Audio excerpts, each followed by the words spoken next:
It's great. I went to the memorial and Brody's. Yeah. And I'd like to just tell your listeners that you never know when it's going to be the last time you see somebody. So don't ever hesitate to say, I'm going to need that money.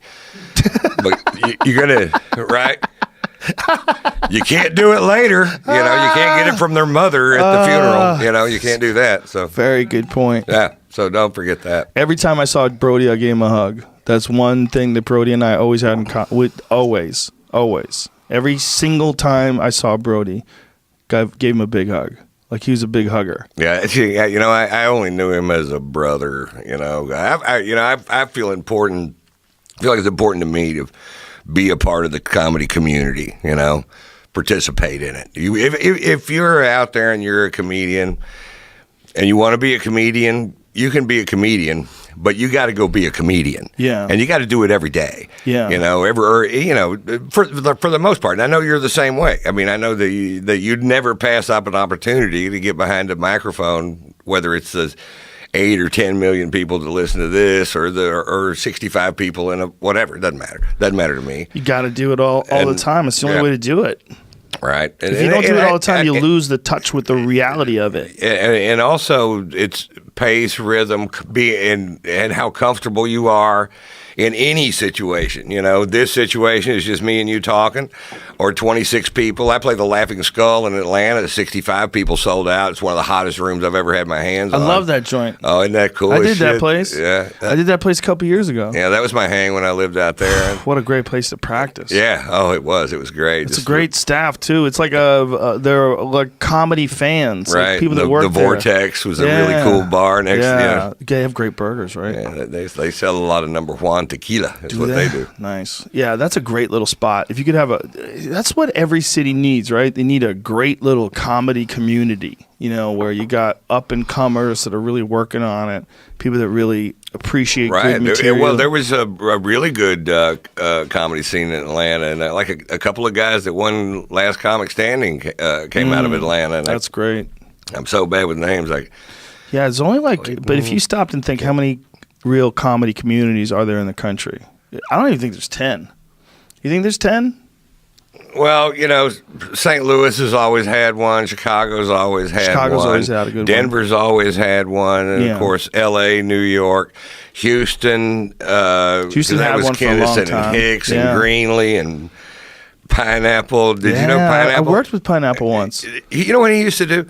He would drive all the way across Houston to ignore me. That's what he did it. He did it all the time too, and he had no reason to be there. And I know a lot that some of those guys didn't like me because I don't know why. But they were really, really cliquish. And I went in there one night and had a horrible set, and I was following Hicks. And and I had a really green show, but in the right circumstance, in a comedy club with nothing great happening before you, it kind of worked a little bit. But that night, it didn't work at all. Yeah. And I was probably getting a little more work than those guys were, some of them. Mm-hmm. And they were like, oh, he sucks. Yeah. Well, the fact of the matter is I did suck because my act would you don't want to follow Hicks. I say that to make the story better. I wasn't following Hicks. But he was, or Kennison, but they were both there. Oh, okay. And had done set. But everybody was good. I mean, Greenlee was good. All these guys were seasoned pros. That was a hot lineup. And but I never felt, like like any of them liked me except for Hicks.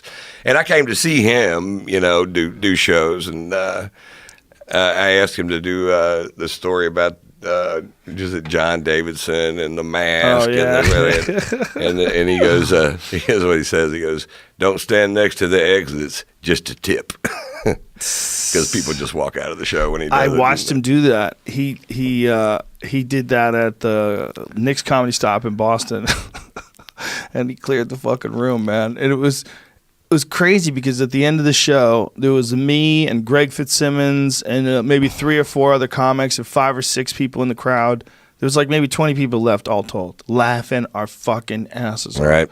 Everybody else is getting up angry. I saw it go both ways. I've seen him beat crowds to death. I saw a set one night at the Laugh Stop in Austin, and nobody in the room could breathe, and he was in the mood to do it. And I think sometimes he was and sometimes he wasn't, or whatever. But he was in the mood and decided to just fucking stab us all in the face, and it was beautiful. He was exceptional. Whether or not people think he was one of the greats, that's entirely subjectional, right? It's subjective, rather. It's completely up to your own interpretation. But to me, he changed comedy in a lot of ways because he made people talk about things that were important.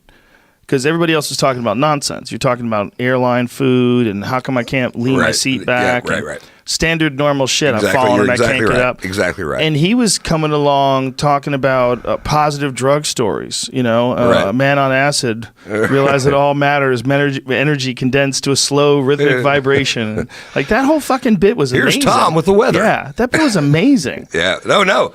It was. And he was influential. I mean, I think I can say this about Bill Hicks, and I am an expert at stand-up comedy. I would have a triple doctorate in if you gave those kinds of things for the work the amount of time I've put into 100%. it. And you as a peer would have the exact same thing. So for me to listen to someone's opinion about stand-up comedy, they have to have a lot of cred to me before I really give a shit what they think. Okay? Yeah. So here's what you should think. The only thing that every comic from my generation agrees on is he was better than us. And that's the only thing that they agree on. And I can't find anybody that has a big argument that he wasn't. Now, was he the best that ever lived? No, but did he influence me more than anybody else, and you probably more than anybody else, because you're certainly that way also, right? Somebody built that bridge. Yes. And now you feel free to talk about anything. None of your act is ever hack. There were a lot of hacks, but I think Hicks freed people not to be a hack, Yeah, he cured people of that. He made it shameful. You're talking about hack, but there was also and then you cured him of stealing material. So I don't know if I did. I think it's still going on. I guarantee you, there's a chain reaction to it, just like Kraft getting caught getting a blowjob. That shut down business all over the continental United States. Nobody walked into a spa without wondering whether or not it was a sting operation and your name was going to be blown out on the